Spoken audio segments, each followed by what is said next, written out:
Let's find some more areas using the fundamental theorem of calculus. Let's switch colors. We're going to find the integral from 0 to pi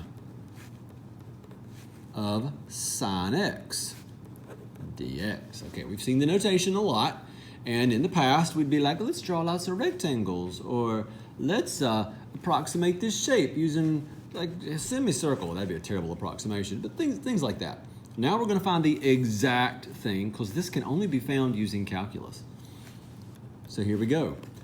There is a function whose derivative is sine. What is it? Okay, your first reaction might be cosine. The derivative of cosine is negative sine. So the derivative of negative cosine would give me positive sine. And this goes from 0 to pi.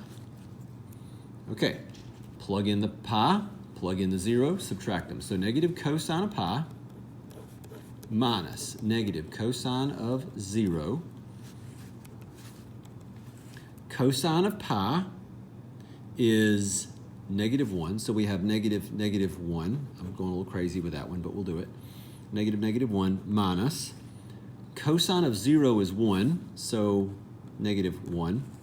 So we have 1 plus 1, which is 2. This is beautiful. That entire area right there is simply 2. Lovely, huh? Isn't that neat? Let's do the next one. From 1 to e of 1 over x dx. Okay, this one's not obvious. There is a function whose derivative will give you 1 over x. What is it? And we'll get more practice on this in the next lesson.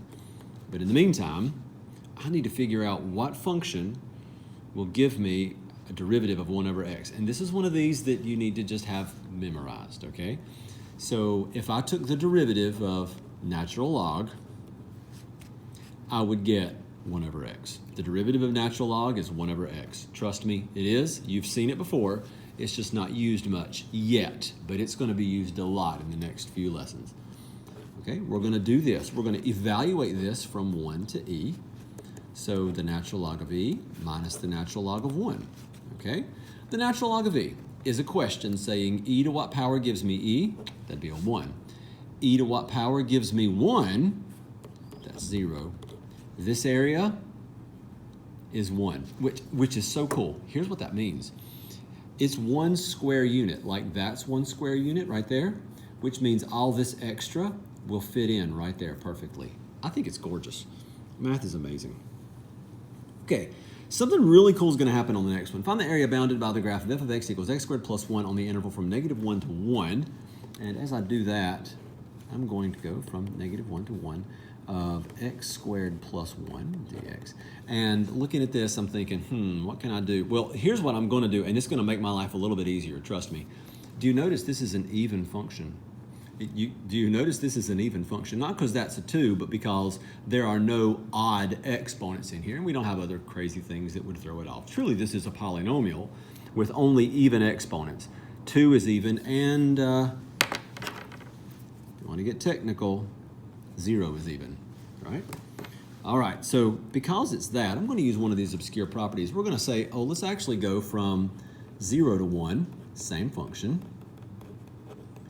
but I'm going to double it, because this is the same area twice, right? So now we'll go from here. So 2 times whatever's about to happen. What's about to happen? We're going to find a function whose derivative will give me x squared. Okay, well, we know it's x cubed, but something times 3 would give me 1. If I took the derivative, I'd go backwards. Something times 3 would give me 1. Pause the video, try to figure it out. I'm about to write it. There it is. 1/3 times 3 would give me 1. Something, the derivative of something is 1. It is x. That's evaluated from 0 to 1. Let's keep going. 2 times 1/3, 1 cubed plus 1, minus 2. We'll go ahead and distribute this 2 to both of them. 1/3, 0 cubed plus 0. All right. 1 cubed is 1, 1/3 plus 1, that would be 4/3, minus 2 times a whole lot of 0. So we're going to have 8 thirds. This area right here is 8 thirds. Lovely, isn't it? Okay, things get fun on the next one. That'll be the next video.